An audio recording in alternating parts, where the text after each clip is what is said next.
problématique. Parce qu'il faut bien voir que l'Algérie s'est pris deux grosses baffes récemment, ce qu'on appelait autrefois un Paris-Brest, l'aller-retour, pan-pan. Un premier, c'est qu'ils ne sont pas rentrés dans les BRICS, ils sont rentrés dans la division 2, où il y a les supplétifs, alors que l'Égypte est dans les BRICS, l'Afrique du Sud est dans les BRICS, et l'Éthiopie est dans les BRICS. Et l'Algérie, qui fait 2,5 millions de kilomètres carrés, qui est le gigantesque pays de l'Afrique, qui devrait être le grand pays de l'Afrique avec des réserves de gaz, etc., ça n'est pas dedans. Comment vous l'expliquez, ça ? Je l'explique parce que, en fait, le régime algérien, et encore aujourd'hui, malgré que beaucoup d'Algériens disent le contraire, et peut-être ont-ils commencé à faire des efforts, mais ils n'ont pas payé, et encore dans un système de prédation, si vous voulez. Un système de prédation qui est organisé sur la rente pétrolière, d'une part, et puis sur le trafic de l'importation. C'est en fait... moi, dans tous mes voyages en Afrique, j'ai vu ça à peu près partout. Dès que vous avez un pays qui veut organiser et enrichir ses élites, il construit un système de pénurie. C'est-à-dire, il produit rien à l'intérieur, surtout rien à l'intérieur, de façon à tout importer. Et quand ils importent... celui qui veut une licence d'importation, il a payé la Banque centrale et les ministres il touche de l'argent. Ensuite, le directeur des douanes, il touche aussi.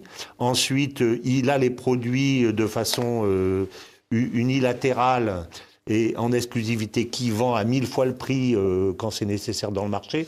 Un pays fonctionne exactement comme ça, c'est Cuba. Voilà. Je me souviens, en une minute, j'ai discuté avec un Cubain parce que je parle espagnol, j'étais à Cuba il y a 3 ans, il me dit « Ah, c'est dur ». Dans la rue, il cherchait à discuter avec les touristes. Dans la rue, il me dit « Ah, c'est vraiment difficile ». Je dis « Écoute, arrête de me dire des conneries ». Il me dit « Oui, on a des difficultés d'importation ». Je dis « Mais enfin, arrête de me dire des conneries ». Il dit « Bon, d'accord, notre gouvernement, c'est vraiment... je vais te dire, des fils de pute. Voilà, il me dit ça. Bon, là, on est d'accord. Là, on est d'accord. Donc, ils sont tendus par leur État, si vous voulez, et les élites vivent de ça. Et en Algérie, c'est une junte, et on sait que chaque général et chaque personne importante a sa petite boutique, l'un pour importer du blé, l'importation du blé, l'autre c'est pour l'importation du lait, l'autre c'est pour l'importation des armes, ça marche comme ça depuis des lustres. Donc ils ont besoin, comme Cuba le fait, d'un ennemi héréditaire à l'extérieur pour pouvoir dire au peuple, c'est pas à cause de nous, c'est à cause de vous. Et ça ne passe pas auprès des BRICS qui ont parfaitement compris et qui ont dû leur dire mais le jour où vous mettez vraiment en route votre développement pour passer d'une économie de pénurie inacceptable et honteuse à une vraie économie de développement, à ce moment-là, vous rentrerez. Mais en tout cas, ils n'y sont pas. Et l'autre, ça, c'est la première baffe. Et la deuxième baffe, c'est le Sahara. Ils l'ont perdu. C'est fini. Parce que le fait, à force, mais ils sont complètement idiots, parce que quand on a quelqu'un comme la France en face de soi, qui est membre du Conseil de sécurité, même si elle est affaiblie, etc., on ne va pas taper sur la France si on a besoin de la France pour défendre votre position au Sahara occidental. Donc je pense qu'à un moment donné, la France en a eu marre. Donc ils ont perdu ça. Donc, et puis ils vont perdre aussi l'automaticité des visas.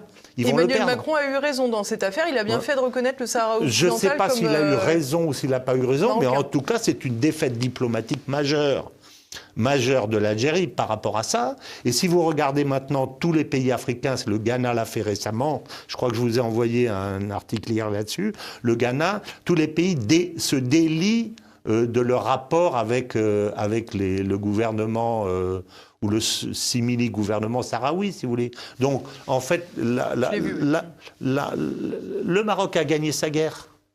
Donc, il n'y aura pas de révolte populaire au sein de l'Algérie. Par contre, ce qu'il y a dans les gouvernements de junte comme ça, il y a des élites en interne qui sont furieuses. J'avais eu ça dans ma jeunesse, à un moment donné, avec Sékou Touré, qui avait eu un attentat. Il a eu je ne sais pas combien d'attentats, il a survécu. Mais l'un de ces attentats, je le savais parce que j'étais sur place, avait été fomenté par ses proches de la nouvelle génération qui disait on veut plus vivre dans cet enfer dégueulasse, alors qu'à côté, la Côte d'Ivoire parade dans tous les salons, est riche, puissante, reconnue, etc. Donc nous, on en a marre de ce système, on veut qu'il change. Et je pense qu'il est possible que Tebboune ait aujourd'hui, à l'intérieur de son propre système, des cadras et des quinquas qui veulent que ça change. Parce qu'eux, ils ne veulent pas être les imbéciles du monde, si vous voulez. Ils veulent être reconnus à ce qu'est leur pays par rapport à son potentiel et sa grandeur, je dirais. François Martin, pour conclure.